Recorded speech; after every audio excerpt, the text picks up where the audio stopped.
Warning: the SCP Foundation audio archive is classified. Access by unauthorized personnel is strictly prohibited. Perpetrators will be tracked, located, and detained.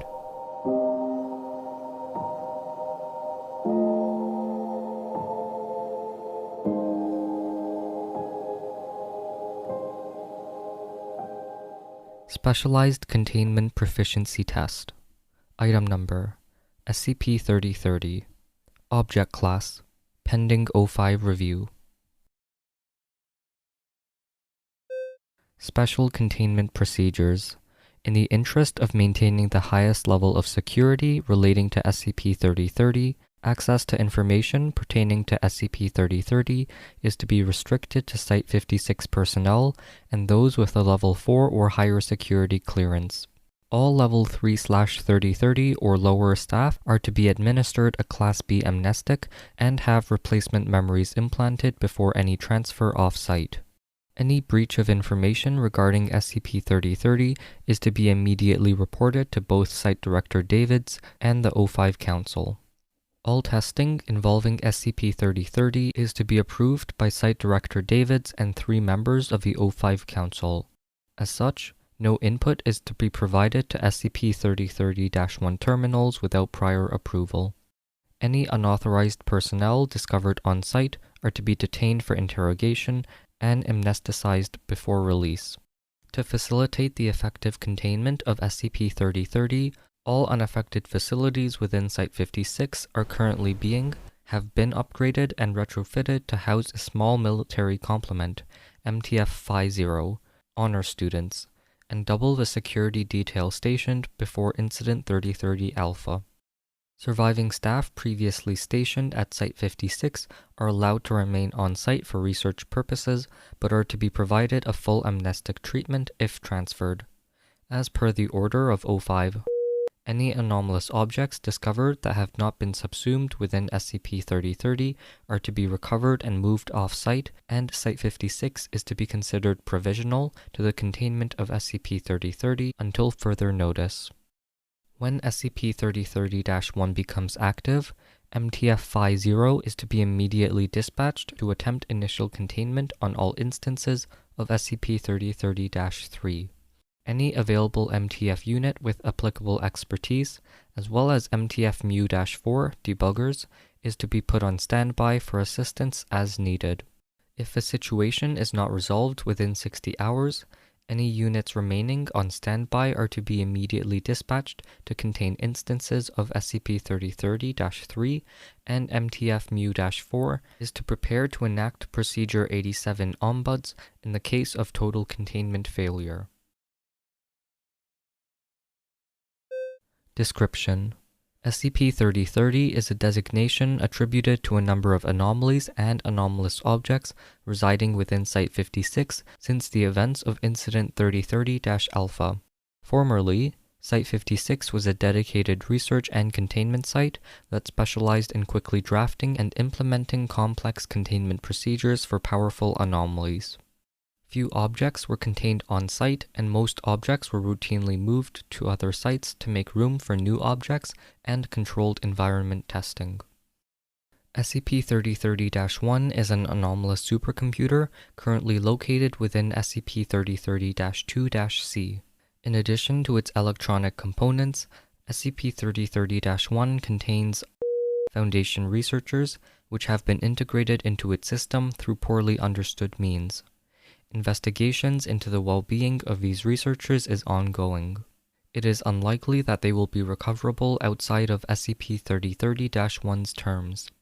SCP-3030-1 is a main source of anomalous activity within Site-56 and is currently physically inaccessible due to several complex spatial anomalies that it maintains through unknown means. Once monthly, or whenever data is input to one of its terminals within Site-56, SCP-3030-1 will generate an arbitrary number of anomalies, hereafter referred to as SCP-3030-3, and output brief data on them to all of its terminals. Footnote 1. Currently, amounts have ranged from 4 to 18 anomalies at once. Footnote 2. Data provided is usually 1 to 3 sentences long.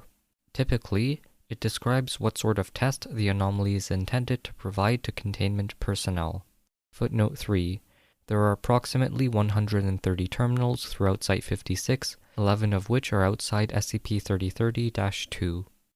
Within 3 hours, real versions of all described instances of SCP-3030-3 will appear within SCP-3030-2, and SCP-3030-1's terminals will begin a 3-day countdown. SCP-3030-2 is a designation for 5 of Site-56's 7 sectors, referred to as SCP-3030-2-A through SCP-3030-2-E.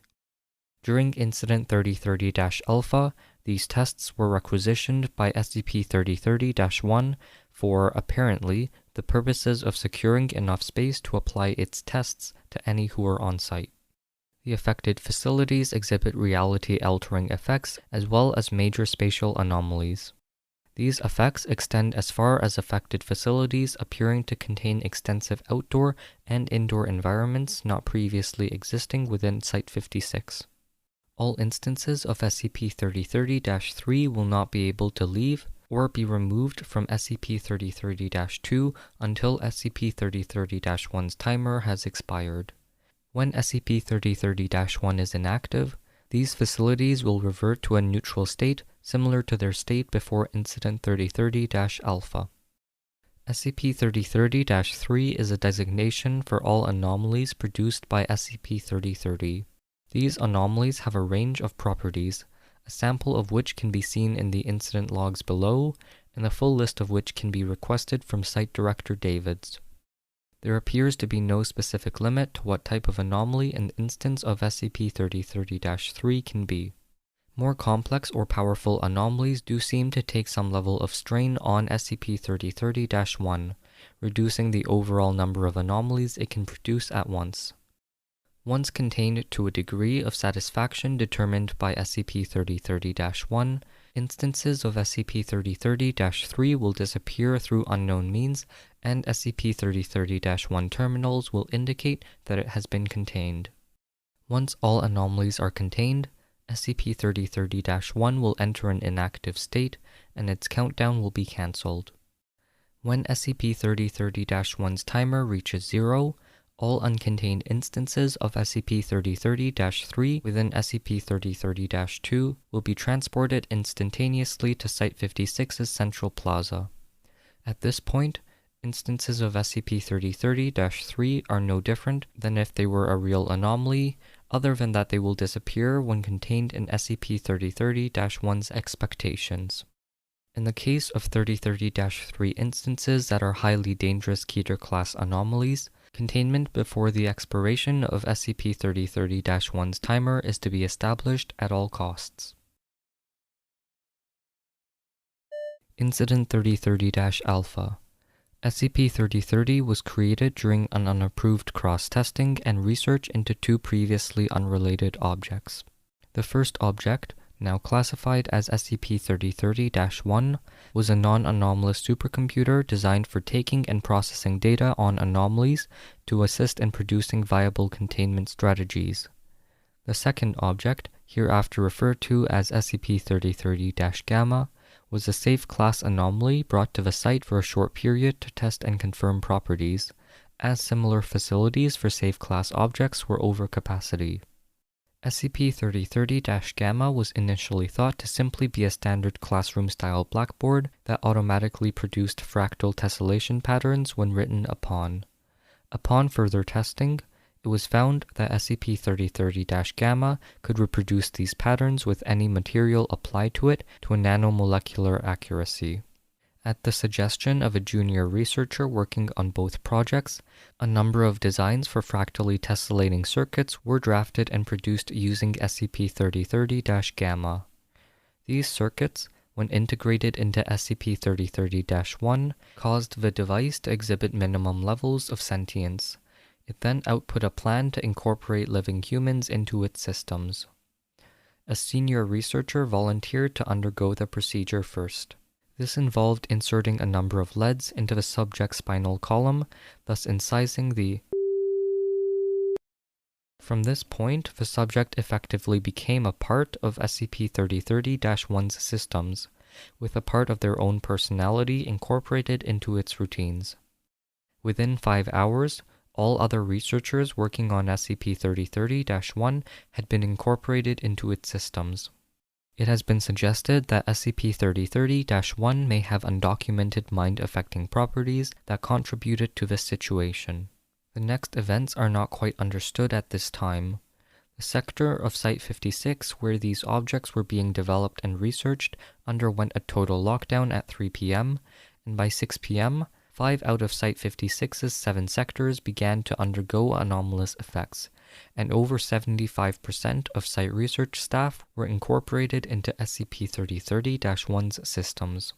At this point, SCP-3030-1 entered its first active state and output 10 instances of SCP-3030-3, which were distributed to the newly created SCP-3030-2 facilities. General confusion around the situation resulted in a delay before the dispatch of MTF Psi-7 and MTF Mu-4 to attempt to contain SCP-3030. Their effects, while productive, were not quick enough to contain all anomalies before SCP-3030-1's timer reached 0. At this time, a state of emergency was declared, and Mobile Task Force Epsilon-11, Nine-Tailed Fox, was dispatched to contain the situation as soon as possible. After 7 hours, all instances of SCP-3030-3 were contained, and the current procedures were put into place. A brief sampling of SCP-3030-3 instances are listed below.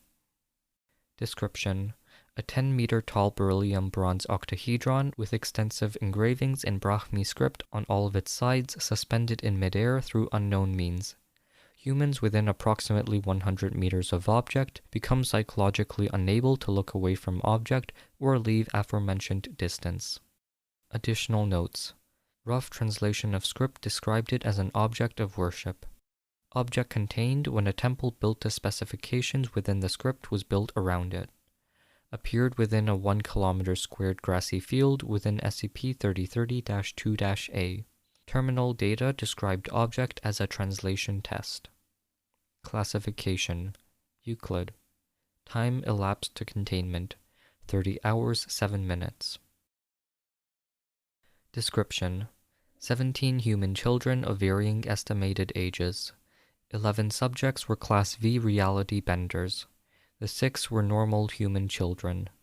The 11 were unable to perceive other humans above a certain age, as their abilities automatically triggered upon any person over the age of 17, removing them from existence. Additional notes. The interior of SCP-3030-2-D was converted to that of a large school building during this test. Subjects contained using 2 Scranton reality anchors each. After initial containment, subjects would not disperse until the 6 normal children were detained within standard humanoid containment cells, described as a capture and differentiation test. Classification: Euclid. Time elapsed to containment: 86 hours 54 minutes. Description: data deleted. An extreme memetic and informational hazard. Further information deleted either by SCP-3030-1 or containment team to fulfill containment requirements. Additional notes. An inoculation against Stage 5, Death and Conversion, was provided by SCP-3030-1, which worked outside of SCP-3030-2-C, but description warned that it would not work after SCP-3030-1's timer reached 0. Test described by SCP-3030-1 as Infohazard Soup for the Soul. Classification: Keter. Time elapsed to containment: 71 hours 32 minutes. Description: the interior of SCP-3030-2-E appeared as a replica of Italy, including its population of 100,000 people. A major performance of SCP-701 is planned and estimated to have almost 1,000 in attendance on opening night. Additional notes. Described as a prevention and suppression test. Entire theater troupe amnesticized as part of containment. It is unknown what would have happened had this test not been completed before the end of SCP-3030-1's timer. Classification: Euclid. Time elapsed to containment: 55 hours 19 minutes. Description: extensive documentation on 10 hypothetical uncontained Keter-class anomalies, none of which actually appeared within SCP-3030-2. Terminals requested a written answer. Additional notes: these were the only instances of SCP-3030-3 for December 2016. SCP-3030-1 took text descriptions of containment procedures for the described objects. Terminal instructions heavily implied that any failed instances by the 3-day mark would be subject to a practical exam. Classification: Keter. Time elapsed to containment: 68 hours 3 minutes. Description: 400 Eutymius subiricus, which exhibited cognitohazardous effects. Any persons viewing them would immediately become convinced that they were a tree for up to 45 minutes after initial exposure. Additional notes: the interior of SCP-3030-2-C appeared as a 4 km² forest for the duration of this test. A set of drones had to be designed to catch the objects before they could all be contained, as other methods proved ineffective. Classification: Euclid. Time elapsed to containment: 112 hours 12 minutes. Description: one human male capable of phasing through solid matter. Subject exhibited signs of military and special ops training and was initially well armed and supplied. Additional notes: the interior of SCP-3030-2-E was converted into that of a small industrial complex. When SCP-3030-1's timer ended, the subject proved well aware of what was going to happen, averting a plan to contain him and escaping Site-56 within 25 minutes. Subject described as GOI conflict test. Classification: Euclid. Time elapsed to containment: 140 hours 27 minutes. Description: SCP-106. Footnote 4. Until containment, SCP-106 was confirmed missing from its containment cell. Investigations into how SCP-3030-1 transported SCP-106 into SCP-3030-2-B during this incident are ongoing. Interior of SCP-3030-2-B appeared as a 20 km² area, one corner of which contained an extensive labyrinth, which SCP-106 appeared in, the opposite corner containing a replica of SCP-106's current containment complex. Terminal data described object as a review test. Classification: Keter. Time elapsed to containment: 9 hours 38 minutes. Selected testing logs. Footnote 5. Inputs into SCP-3030-1 have been simplified for the purposes of this document. In-depth descriptions of the inputs provided to SCP-3030-1 during testing can be requested from Site Director Davids by personnel with 4/3030 clearance. Input: slightly altered data on 3 safe class objects within Foundation custody. Result: SCP-3030-1 outputted an error explaining that input objects were unnecessarily simple. SCP-3030-1 also outputted documents explaining containment procedures for said objects. Input: slightly altered data on 3 Euclid Input: slightly altered data on 3 Euclid class objects within Foundation custody.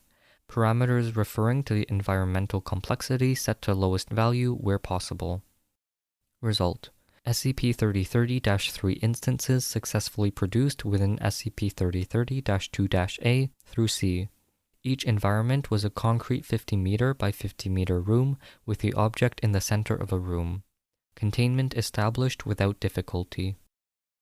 Input: parameters describing SCP-58 within a 16 km² forest. For this test, parameters were set to prevent the object from reappearing outside of SCP-3030-2 after the duration of SCP-3030-1's timer. Result: SCP-58 successfully reproduced as an instance of SCP-3030-3. Personnel on site prepared for the event that set parameters were incorrect or insufficient. At the duration of its timer, the SCP-3030-3 instance did not reappear outside of SCP-3030-2. All further tests have had these parameters set to avoid containment breach. Further testing logs are available by request from Site Director Davids. Research into the possibility of using SCP-3030 as a training facility is ongoing under direct supervision of the O5 Council.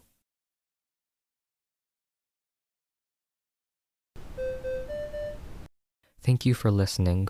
Intro music was from Punch Deck. You can find more at soundcloud.com/punch-deck. Level 2 patrons or higher can get early, ad-free episodes. You can rate and review us, follow us on social media, and check out our blog and Discord server. Thanks for listening, and I'll see you in the next episode.